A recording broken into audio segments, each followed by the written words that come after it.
her looking like. All right, good evening, everyone. Let's begin. We have a lot to do tonight, Meretz Hashem. So we're continuing in our journey in Megillas Rus. So again, as I mentioned, this is now, I think, our third shir in this particular series. As I mentioned when we first started.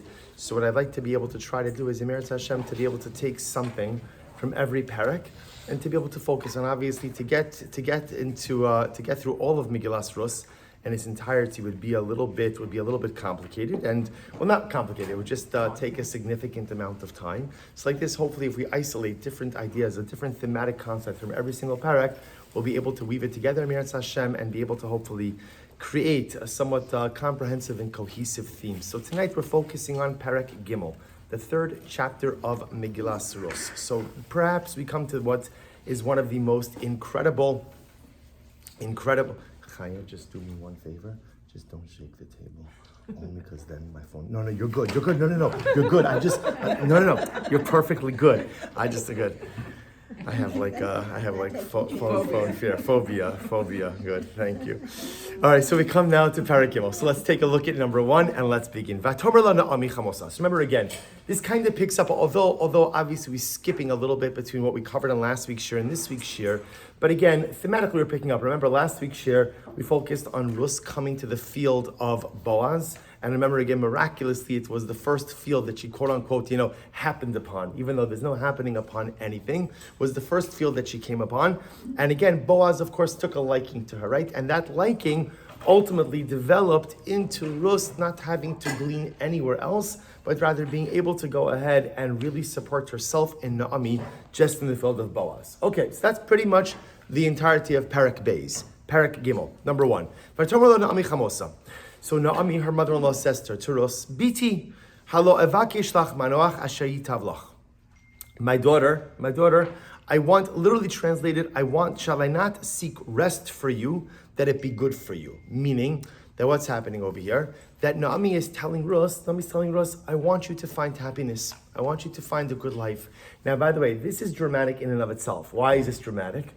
Because remember again, when Naomi came back to Canaan, she changes her name from Naomi to Mara. She gives up on life. She has no hope. She has no optimism. She tells Rus, remember again when she was trying to convince Rus to turn back, she tells Rus, I have nothing to offer you. My life is one big dead end. There's nothing good that's going to happen to me. And so you see like a tremendous transition over here in this pasuk by itself, where you see like a ray of hope in Naomi. Naomi is saying, you know what, I want my daughter-in-law, or my daughter, she's calling her, I want to find you some happiness or some tranquility in life. So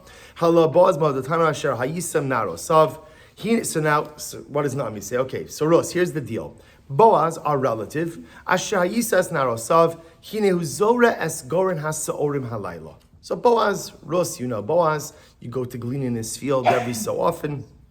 Boaz does something interesting. Boaz is winnowing on the threshing floor at night. So Boaz is threshing his wheat, and he's doing so at night. So Rus, here's what I want you to do. V'rachatzta v'sacht v'samta simlosayich alayich v'yaradeti agoren. So this is the advice that Naomi gives Rus. Rus, here's what I want you to do. Go ahead, bathe, anoint yourself with oil, put on your best dress. V'yarata hagoren, go down to the threshing floor. Now when you go down, Al tevadi li'ish ad koloso le'achov l'shtos. Go into the threshing floor and hide. No one should know. Mary, can you take some sheets maybe to the back? Are there sheets back there? Okay, great. Right, so go ahead, go into the threshing floor, hide. No one should see you come in, and hide until Boaz finishes eating and drinking. Now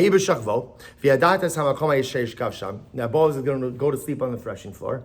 Make a mental note of where he's going to sleep. And then when he falls asleep, Ubas vigilis margalosav, go ahead, lay down by his feet, take off his shoes, and he'll tell you what to do next. So Naomi says, okay, if that's the plan, I'm in. So Naomi goes down, Rus goes down, she follows the plan.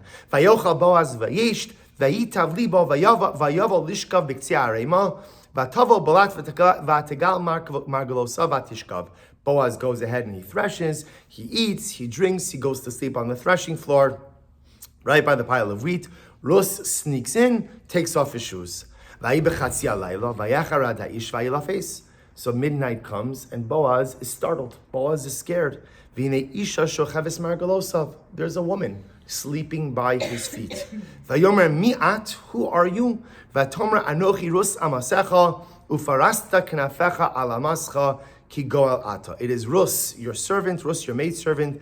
Extend your cloak or extend your corner on your servant, for you are the Redeemer. Okay, incredible.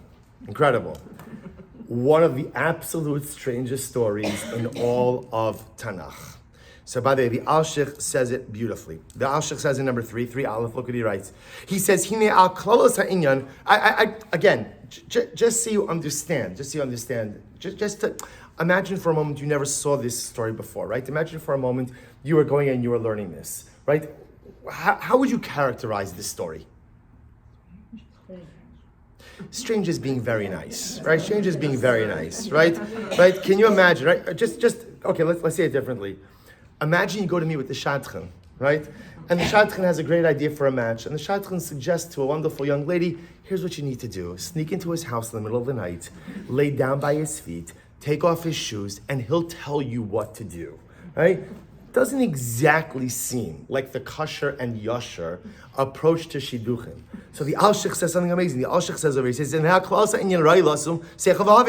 Hazos Naomi Uma Ro'asa al Kacha Umahagia Eleha. What, Naomi, what are you suggesting? Skip a little bit. He says, Ruth should go in, she should hide in the darkness, she should lie down by his feet, she should ask him what he wants her to do. What's going on over here? He says, V'oi la osabusha.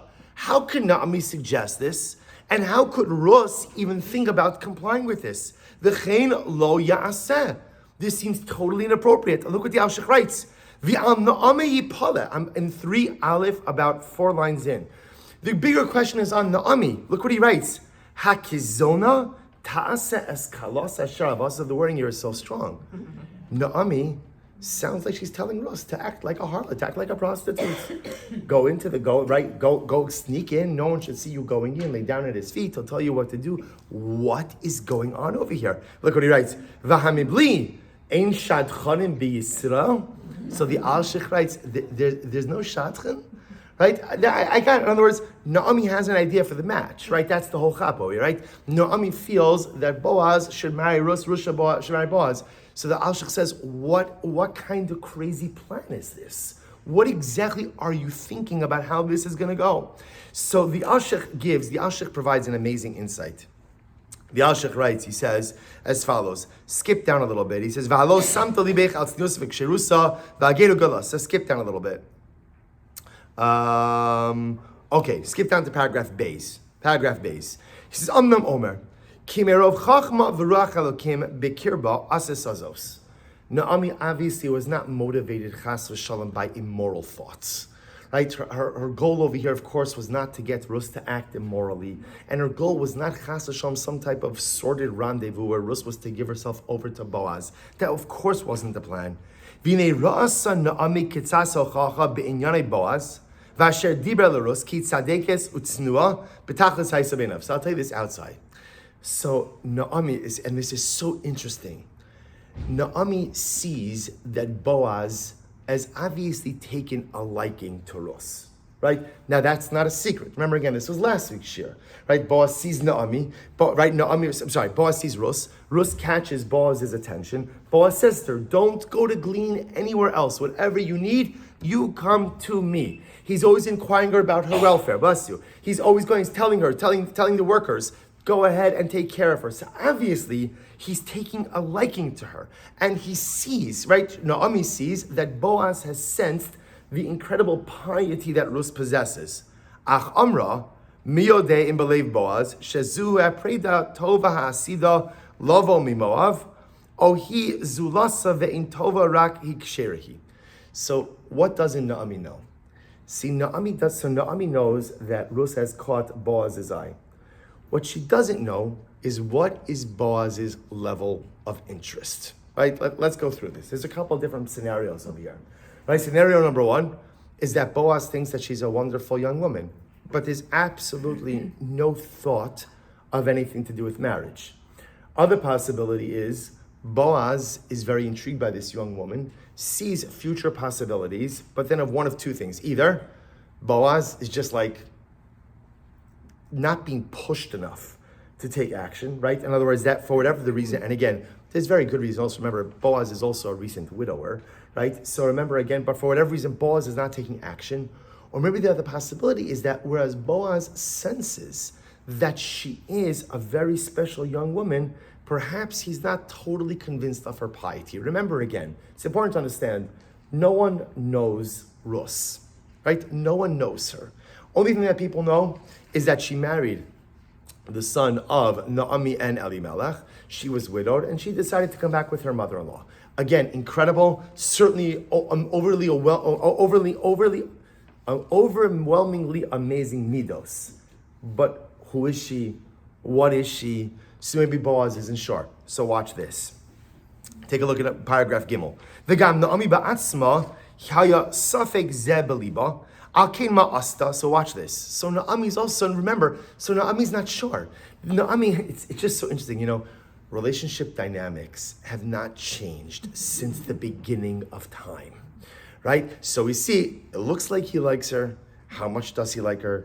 Does he really like her? Is this a friendship? Is this platonic? Is it romantic? Could it turn into something? Boaz is being such a guy. He's just not taking them right. He's not taking initiative, right? He's not moving. So of course a woman has to intervene to get the man to act and to get the man to do, right? And so, but all of this has to be orchestrated so carefully. So the Alshich says, Nami, I have a much better idea. Why don't you ask him? Right? Right? Why don't you ask him? So Naomi felt, it's interesting, the Alshich writes that Naomi felt that she couldn't ask him.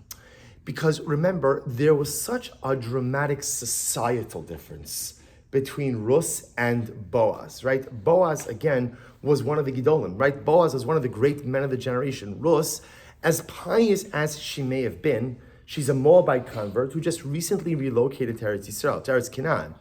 Putting Boaz on the spot like that may leave him no choice but to say no. In other words, he might feel that if you're forcing my hand, you're asking me, am I interested in this young woman? What am I supposed to say? First of all, she's many years younger than me. That's number one. Just station-wise in life, we're in such incredibly different places. So Naomi felt that if she confronted Boaz straight, and she could have confronted Boaz, because remember again, they are relatives, but she felt that if she would have done that, there was a greater statistical probability that he would have just said, no thank you. And he would have kind of just like bowed out of the whole thing. So watch this. This is incredible. So therefore, Naomi hatches this incredible plan. And what's the plan? Look at paragraph Gimel, the last two lines on the page. Al Kain, Yatsua Kil Yosel Lemor La, Lasos Hamay Saza. So she comes up with this plan that she tells Rus, Shetelech lemishkav Boaz, Vitalgil Mark Yelosov, L'shem Shemaim Ki Goalu, Vishayiyu, turn the page, Vishuachar Kaloso Lecho Velishtos, Vishalo Yeda Hu Bishachba Ke'amra Al Tivadi L'isha Sheyakiba. Okay, so now watch this. Get ready for what the Alshich says. This story sounds very similar to another story in Tanakh. What story does it sound similar to? Right? A woman waiting until a man went ahead, ate and drank, right? And then ultimately, again, in that case, they initiated intimacy with him. Which story is that? Lot and his daughters. So remember again, you know the story from Bereshit. Now again, obviously, in certain respects, a very different story, right? They had thought the world was destroyed. They thought they were the last women, their father was the last man on earth. And so they figured, as terrible of a decision as this was the only way to ensure the continuity of the species. So what did they do? Right? They gave Lot to drink. They gave Lot to eat. Right? He became so intoxicated. Remember again that level of in halacha, there is a heightened level of intoxication that's called shichruso shalot, getting Lot drunk. What does it mean when you get Lot drunk? Getting Lot drunk means so drunk that you don't know the difference between right and wrong. Because clearly, again, Lot drank so much that he engaged in an act of incest. He engaged in an act of intimacy with his daughters. But here's what was interesting.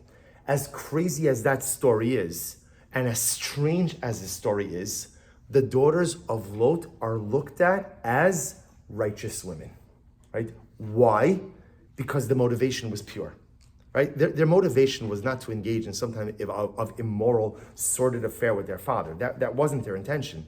Their intention was literally to ensure the continuity of mankind. And there was it sounds strange, but there was a certain level of piety built in to their immoral acts. Now, by the way, the rayat, the proof to that is, those two women become the mothers of two nations. Which two nations? Ammon and Moab. Ammon and Moab. Ammon and Moab are cousins. Ammon and Moab, who the Torah tells us we are not allowed to afflict, right? Ammon and Moab, who get a special level of preferential treatment from Klal Yisrael because they are related to us. Who is Rus descended from? Who is she descended from? From Moab. The Alshich says something amazing. Naomi was trying to recreate in a different way, but in some level, we're trying to recreate the episode of Lot and his daughters. Now, obviously, not in totality. Remember again, as much as this sounds like it's leading to something immoral, so remember again, that was not Naomi's intention. But Naomi was trying to recreate a biblical episode. And she was banking on the fact that when Boaz saw what was happening, he would be like, Lot and his daughters. Lot and his daughters. That it would trigger for him that this young woman, who is from the nation of Moab, is engaging in the same type of behavior as her great-great-great-great-grandmother, again, minus the actual intimacy piece at this stage, and he would understand that her intentions were pure. That, says the Alshich, is what Naomi was banking on. And when you look at it through that lens, again, it's still strange, I'm not gonna lie, still strange, but we begin to understand why it was scripted this way. Because when you look at it, literally again, stage by stage, it's virtually the same story, right? The girls going ahead and waiting till their father drank, right? Fell asleep. Then they went ahead and they took advantage of his intoxicated sleeping state. Okay, so this is a little bit different. Wait till he falls asleep, see where he's falling asleep, lay down by his feet, take off his shoes, and he will tell you what to do. And Naomi was banking on the fact that this would trigger the association with the story of Lot and his daughters. He would then see the piety of this young woman. And again, she still didn't know what was going to happen, right? Was Boaz going to say, now, remember, let's go through this. There still are a number of possible scenarios. Let's go through this, right? What are the scenarios? How could this go, right? Scenario one, possibility one, right? Get out of here, right? What's the matter with you? She could have been called out as being an immoral woman, cast away, right? That's possibility one. Possibility two, he would have understood the profundity of her actions, right? And would have understood that everything she's trying to do is in fact l'shem shamayim. Now here's the good news. The good news is, when is all of this happening? When is all of this happening? Middle of the night. No one's around. So what does that allow for? That allows for a certain degree of anonymity, and therefore no one has to be humiliated no matter which direction they're taking. In other words, that another possibility could be Boaz saying, you know, Ros, you're such a nice young woman, and this is really beautiful, and I'm flattered, and it's wonderful, and it's great, but you know what? Go home. Or he could get upset, or he can get this, or he could say, I need to think about it. He could say, which is effectively what he does say, I need to figure this out. But either way, what it does is it removes any type of societal pressure. No one sees her come in, no one sees her leave. All of this is happening under the cover of darkness, and therefore everyone's dignity is preserved. I just want to point out something amazing. If you remember in last week's shir, so remember we were speaking about the whole idea of Rus, right? Poel Tzedek, Abba Chilkiah, methodical, well thought out. So, we were kind of taking the approach that maybe this was like Rus's inherent disposition. It's also possible that she acquired this midah from her mother-in-law, because this is one well thought out plan, right? This really, again, the biblical allusion, the coming in under the cover of darkness, get all dressed up nicely, all of this stuff is clearly well thought out from beginning to end. This is a well-hatched plan that on one hand puts Boaz on the spot, because obviously Naomi feels, come on, tachlis, why aren't you doing anything? Why aren't you taking any action? But at the same time, should he not want to marry her, no one's humiliated, no one's embarrassed, and everyone came together under the cover of darkness, and everyone could just leave under the cover of darkness. That's the Alshich. Pretty dramatic. The one piece that the Alshich doesn't really directly address is why the taking off of the shoe. In other words, so I understand why Rus is going to bathe, anoint herself, put on beautiful clothing. She's going to sneak in at night. She's going to lay down by his feet, right? I understand all of that. But why dafka? Why dafka the taking off of his shoes? Why is that simum? So by the way, on a most basic level, it could very well be that really the taking off of the shoe is also maybe a symbolic, intimate act. Representing this idea that she's here not to ask for his friendship, but she's ultimately here to ask for marriage. But why dafka the shoe? So if you take a look at number 4, the Malbim says something absolutely amazing. The Malbim says, he says, and by the way, I'm sorry, let me just pause first. We'll go to the Malbim. The Alshich ends off, look at paragraph Dalet in the Alshich, paragraph Dalet in source. Oh, I'm sorry, I misnumbered the sources, I'm sorry. It's on the sheet, it's source number 3, but it's really source number 2. So 3 Dalet, he says, Uma gam Boaz bir osa masem mamish ke'ov de amma b'poel, nichnas hadavar belibo. Now remember again, I didn't put the psukim on the sheet, but remember, how does Boaz react to Rus's overture? How does he react to it? How does he react? I'll give you a hint. You've seen this story before, right? You've learned this, right? Hey, how does he react? He actually reacts favorably. He's actually totally blown away by her piety. It's incredible. Now again, to be clear, he's startled. In fact, we're going to see he's actually frightened, which makes sense. You go to sleep, you wake up in the middle of the night, somebody's lying at your feet, right? And you don't know who it is. I think being startled is a pretty natural reaction. But after he gets over his initial startledkeit, right, and his initial fear, he's like, wow, you are a righteous woman. You are a righteous woman. So at the end of the day, it's incredible to see that the plan itself the plan worked. So why the shoes? So take a look at number 2. So now it's number 2, but it's really number 3 on the sheet. So take a look, it's page 2, source number 2.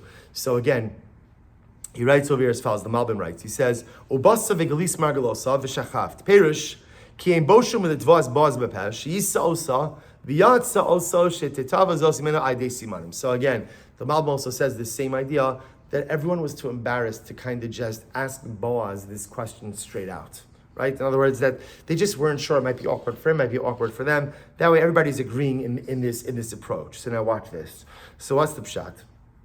Why the shoe? So look at 2 Aleph. Shekvar ba'anu makom acher mitama mekubalim be'inyan hayibum v'chalitzas hanal. So let me talk about this outside a little bit. So remember again, there's a concept in halacha that if a man dies without children, so there is a mitzvah for the surviving brother to marry the widow.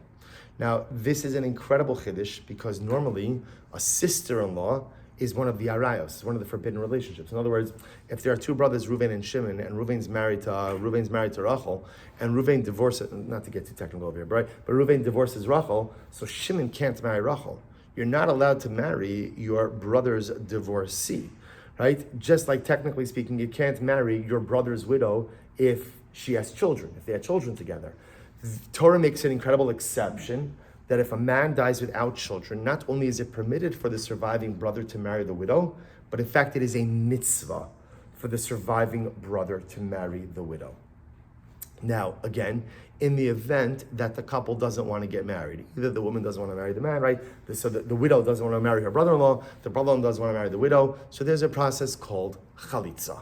Chalitza, again, it's an involved process, but on the most basic level, it requires the widow to take off the shoe of her brother-in-law, spit in the shoe, right? And ultimately, again, indicate that there's no interest in continuing this marriage. That's the process of chalitza.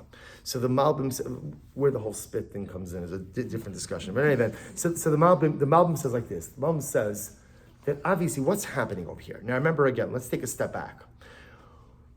How is it that Naomi even thinks that it's shaykh to suggest Rus as a shidduch for Boaz, right? In other words, where does that idea even come into her head, right? How does she even think? So remember, it can't just be that Boaz expressed some interest in her. Like I said, they're from 2 different worlds, 2 different stations in life. So how does Naomi even think that this is possible? Because remember, I spoke about this in the first year. There was a concept. So remember, Yibum as we have it, only applies between brothers, right? So brother dies without children, the surviving brother is obligated to go ahead and marry the widow. In biblical times, there was an extension of this concept. And this extension was essentially a concept called pidyon, or redemption. And what redemption said was, in the event that there wasn't a surviving brother, there was a commonly accepted practice for the closest surviving relative to marry the widow. This was a way of making sure that the widow was taken care of. So now, it's important to understand, because this is what triggers Naomi's, this is what gets the wheels moving. So he says, listen, Boaz is the closest surviving relative. Now the truth is, we're going to see actually, the whole Chaburah is actually a closer relative than Boaz, which we'll get to a different show, maybe next week. But the idea over here is that Boaz was one of the closest surviving relatives. So Naomi feels that this is not only like maybe a good idea because Boaz has expressed interest in Rus, but perhaps there's even an element of this that is really a mitzvah upon Boaz. Boaz should really be doing this. Okay, so keep that in mind. Let's go back to Yibum for a second. What is the concept of Yibum? So the Malbim points out something amazing. The Malbim says over here, Shaguf, I'm in 2 Aleph, third line in. Shaguf hu na'al shal hanefesh, she'efshar l'neshama haruchanis la'amo ba'olam hagufim mibli guf. Kemo she'efshar la'anu gvarach la'makom refesh v'tzit below na'al. So this is incredible. He says, so the Malbim writes that what a shoe is to the foot, a body is to the soul. Meaning what? That the same way that, right, if I have shoes on, so that I'm able to go ahead and I'm able to get from point A to point B, I don't have to worry. I know my grandmother, Zichron Livracha, was towards the end of the war, was on a death march. And she said that, it's amazing to see that a person could survive without food, a person could survive without water, a person could even survive without clothing. But she said the one thing that you needed to survive on the death march was shoes. She said if you didn't have shoes, they didn't have to be fit, you had to have something. It just, we take it for granted. We take it for granted what we have. So the Malbim says over here, just like a person needs a shoe, right, to be able to travel, so too, although the dominant part of who and what we are as an neshama is a soul, the soul itself can't interact with the world without a body. Without a body, right? This is why, and this is part of one of the beautiful things in Yiddishkeit, we are not an ascetic religion.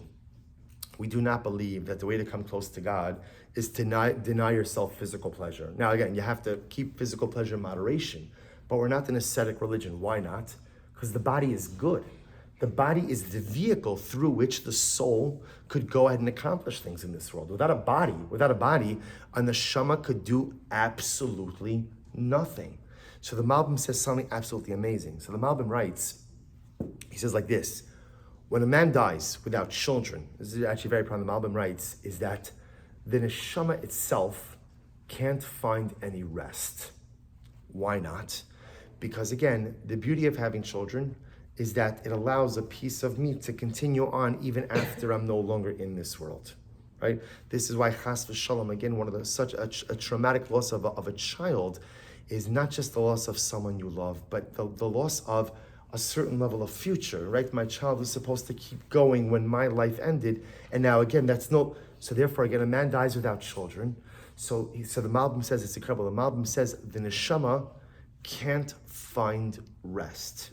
And he says something amazing, he says, that neshama of the deceased husband rattles around in his widow until the surviving brother marries the widow, and they have a child. That child, says the Malbim, is the Gilgul of the deceased brother. It is the reincarnation of the deceased brother, and allows the deceased brother to once again have a place, right? Have a makom, have some level of fulfillment in this world. So he says something amazing. So he says, when Yibum is not performed,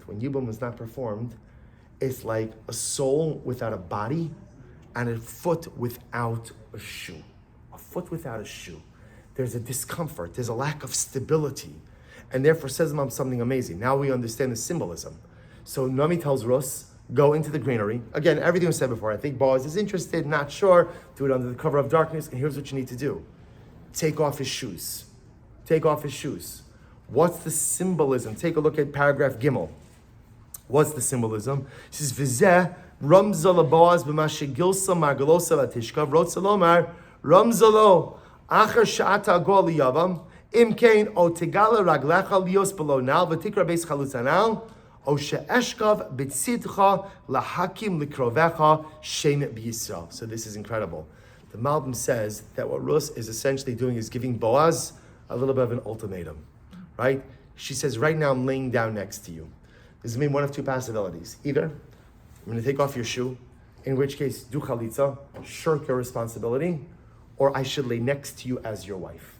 Those are the two possibilities in all of this. So now the shoe symbolism makes an incredible amount of sense. Because even though, again, I want to be clear, Boaz doesn't have a biblical obligation of yibum, right? Because yibum, again, is dafka with brothers, but there was this extension, this pidyon, this redemptive concept. And so by taking off the shoe, she is alluding to this obligation that he has. Either redeem me, either marry me like you're supposed to, or just know you're without shoes. Just know that ultimately you are shirking your responsibilities. So a very strong message delivered in a very nuanced way. By the way, there's also like an incredible lesson in this in general, which is that sometimes the way to deliver strong messages is with very soft words, right? We think that to deliver like strong messages, you gotta be like, you gotta really deliver it harsh. It's not true. Sometimes the best way to deliver a very strong message is in a very nuanced and calm way. So, right, Nami's not yelling at Boaz, he's shirking responsibility. Rus is not yelling at Boaz. What is she doing? It's quiet. No one knows what's happening. She lies down by his feet. She takes off his shoes. Do you want to fulfill your obligation to me or not? And same idea as the Alshech. Again, whatever Boaz decides, there's only two people in the world who are going to know about it, right? Who are the two people? Boaz and Rus. This is happening in the cover of darkness, in the middle of the night, in the granary. No one knows about it but the two of them. So now between the Alshech and the Malbim, we understand exactly what it is that's going on over here, and we understand the true profundity and greatness of Naomi's plan in dispatching Rus to do this. Chas Shalom, there was no intention of immorality over here. There was no intention of anything illicit over here. Everything that was done was a symbolic act. The symbolism of Lot and his two daughters, the symbolism of the removal of the shoe for chalitza, and all of this as a way of telling Boaz in a nuanced yet not so nuanced private fashion, you have a responsibility. Either honor it or shirk it, but tonight you decide. But there is one piece of information that is still not clear from this entire story.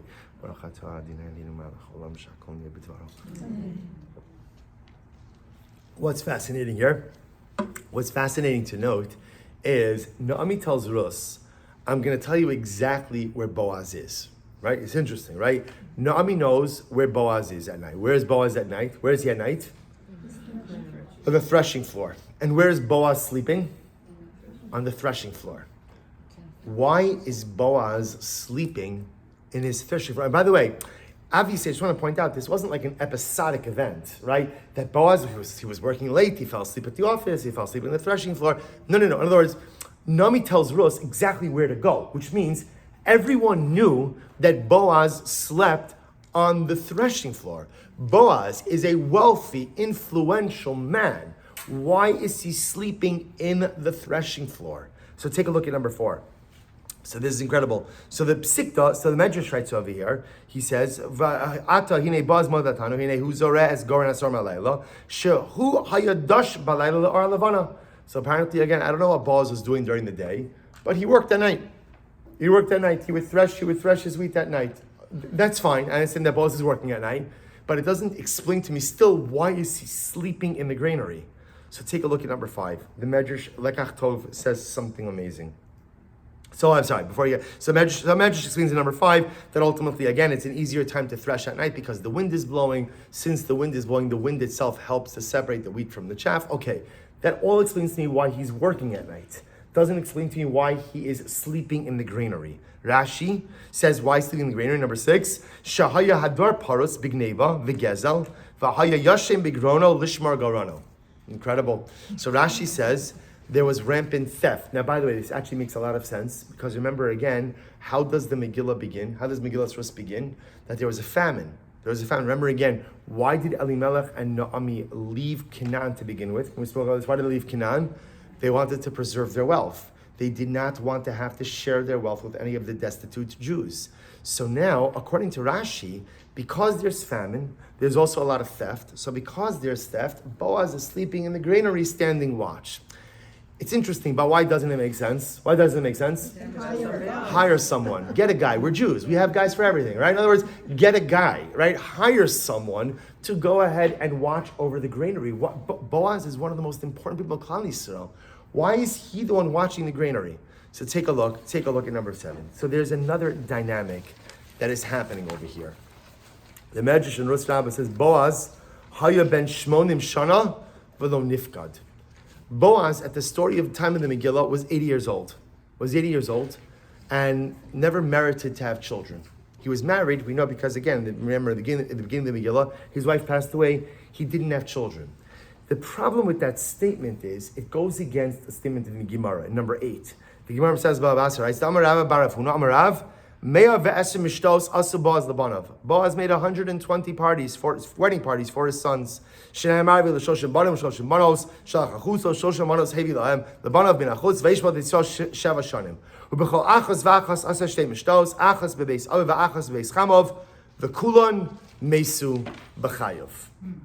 had children. But apparently, all of his children predeceased him. Whatever the story is, whatever it is that happened, everyone is, so now, what the Medrash together with the Gemara is painting is a picture, an overwhelming picture of loneliness. That Boaz, just imagine the scene over here, right? So Boaz goes out to work at night in the threshing floor. Remember, no one else is working at night because everyone else works by day. He's working by night, right? And at the end of the day, there's no one home. His wife passed away. His children passed away. He is all alone in this world. And in fact, if you take a look at number 9, in a beautiful sefer called Tikva Mima'amakim, Rav Yaakov Meidan from the Gush says something absolutely beautiful. He says, Ad shebas ba'arus haya Boaz shari b'tahom ha'yeush below yecholes laholid banim ulahamshich as zaro. So this is absolutely incredible. He says, he points out something fascinating. He says, go to the second paragraph.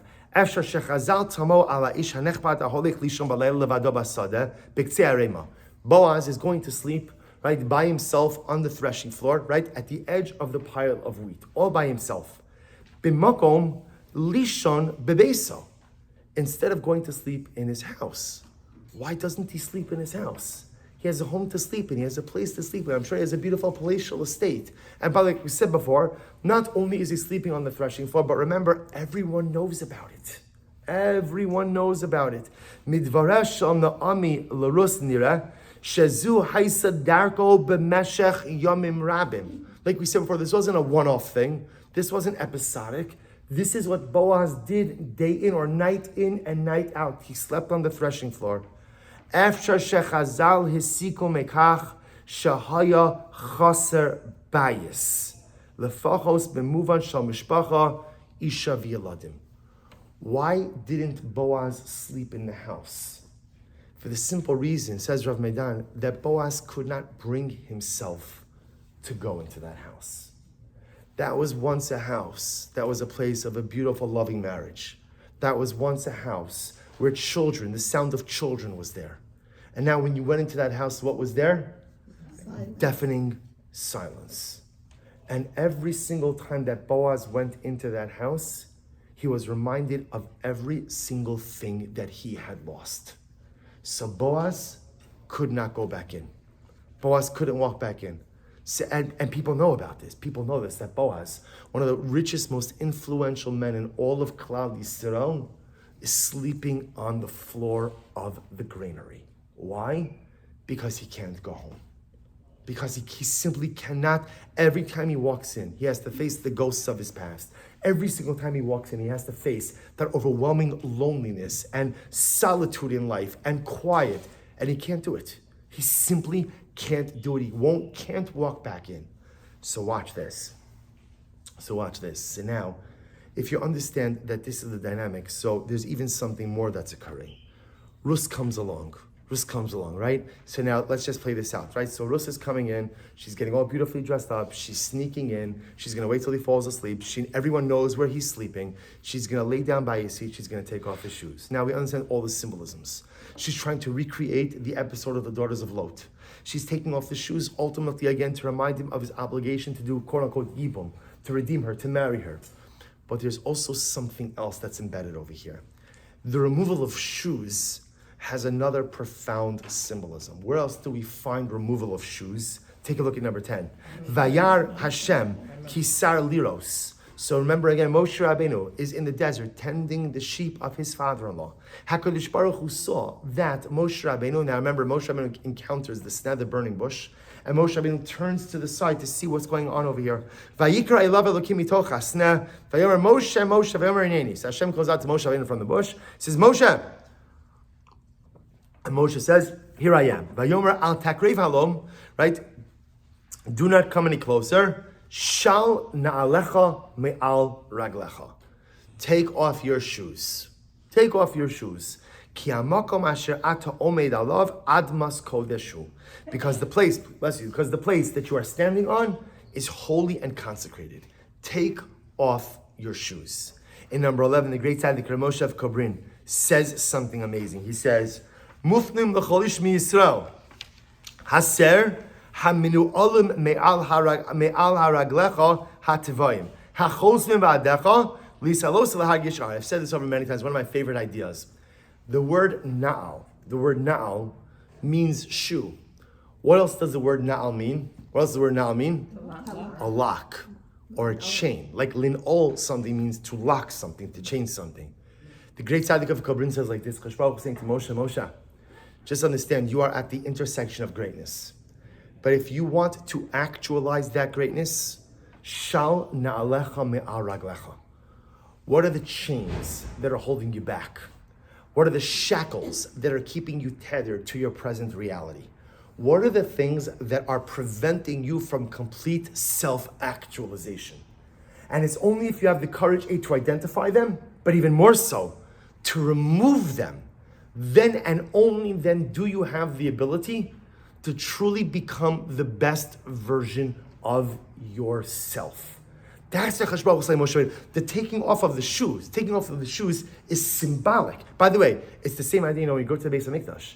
You also have to take off your shoes. You can't wear your shoes. Even today, a person goes up to Har HaBayis, you're allowed, there are ways to go that you don't step on any of the areas you're not allowed to go. But even if you go around the perimeter, you're not allowed to wear leather shoes. One of them, you can't wear shoes on the Har HaBayis.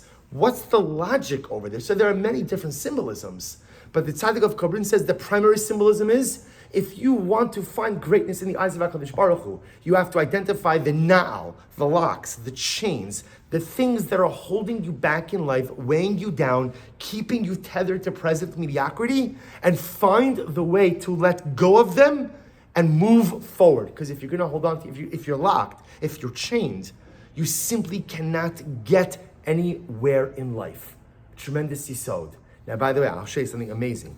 If you go back just for 1 second, to source number 2, which is really source number 3. It's the source, I know it's confusing. It's the source that's number 2 on your page, which is on page 2, the Malbim. You notice I put over here, I underlined the line. Look what the Malbim writes. Va'al sod ze amar Hashem, shal na'alecha me'al raglecha. The Malbim says that when Rus removed Boaz's shoes, part of the removal of the shoe was reminiscent of Moshe Rabbeinu being told to take off his shoes. What's actually in Rus and Moshe Rabbeinu? It's the same thing. You know what Rus is telling Boaz? Boaz, you're sleeping in the granary. You can't move past the pain of your loss. You're stuck. You're immobilized. You can't even walk back into your house. So Boaz, you have a choice. The choice, we know number 1 is you could keep your now, you could keep the lock on, you could keep the chains on, and you could spend the rest of your life sleeping on the floor of your granary. Or, Sham na'alecha me'al raglecha. Or you can let me help you take off your shoes. And we could build a new life together. We've each suffered such loss. We've each suffered devastating loss. We've each hit roadblocks and dead ends in life. And in this fateful moment, in the black darkness, right, in the pitch blackness of the granary, I'm willing to take off your shoes. We could build a life together, move forward. Shal na'alecha me'al raglecha. There could be happiness even in the aftermath of loss. There could be beauty even in the aftermath of setback.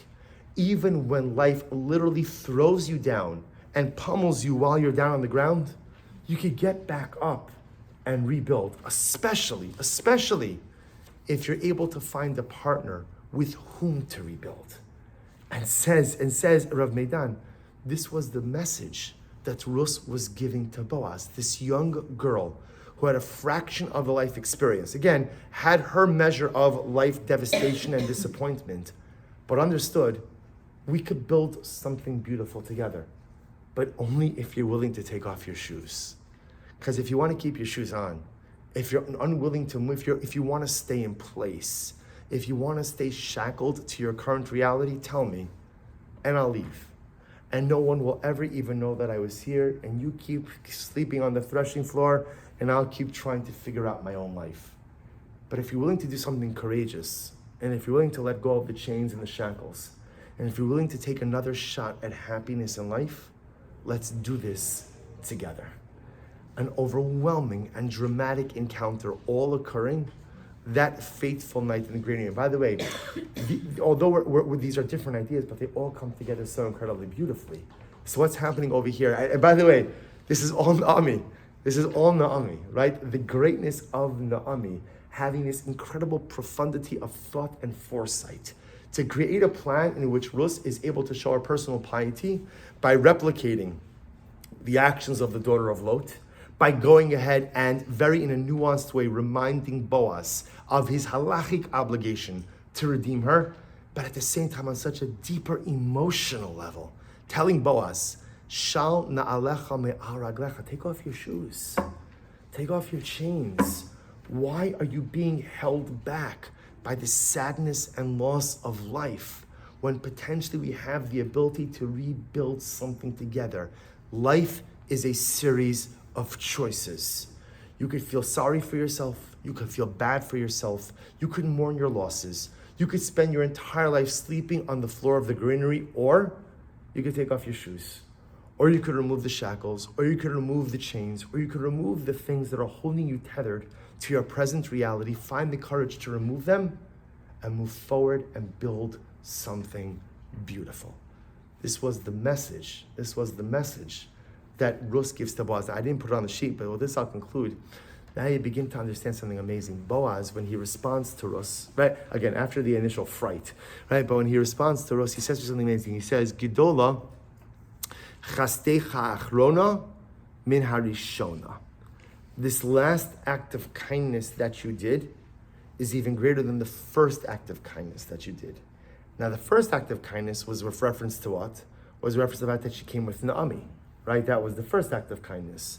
The second act of kindness, Bepashas is referring to what she did in the granary. What kindness did Rus do that's so great? Now you understand it. What was the kindness she did? She breathed new life into Boaz. Meaning, whether he was going to marry her or not, because as we'll discuss next week, remember, there is still a closer relative. So Boaz doesn't necessarily have the right, to go out and marry. There's still someone closer. There is still someone closer. But at the end of the day, what Rus was able to accomplish was to breathe new life into Boaz. I thought my life was over. I thought I'd come to the end of the journey. I thought that just like, this was it. I suffered such staggering and overwhelming loss that there is no way that things are ever going to be good for me in the future. And then this young woman comes literally out of the middle of nowhere, right? The middle of the night, right? Pitch black darkness, lays down by you and says, hey, if you want happiness in life, it's there for the taking. You just have to be courageous enough to move past your pain. You just have to be courageous enough to remove the chains and remove the shackles. And if you're willing to do that, then there is no telling the voluminous measure of happiness, of simcha, that you could have in life. And Boaz says to us, no matter how this whole thing shakes out, we do get married, we don't get married, the chesed you did with me that night in the granary is the greatest act of chesed you have ever performed. Because sometimes the greatest thing you could do for another person is to give them hope, to give them optimism, and to breathe life into them. And the message that was true for Boaz is, of course, equally as true for us, right? We all have things that we're shackled by. And we all have things that we're held back by, like legitimate things, really legitimate things. And very often, you can't change those things. The shackles are the shackles. The realities are the realities. But at the end of the day, what Rus teaches us, what Rus taught Boaz and Rus teaches us, same lesson on Moshe Rabbeinu, Shal na'alecha me'al raglecha. Sometimes you have a choice about whether or not you want to schlep your shackles with you, or whether or not you want to say, you know what, I can't change a lot of things about my life, but I don't have to schlep around the misery and the sadness with me. I don't have to keep lying on the floor of the granary.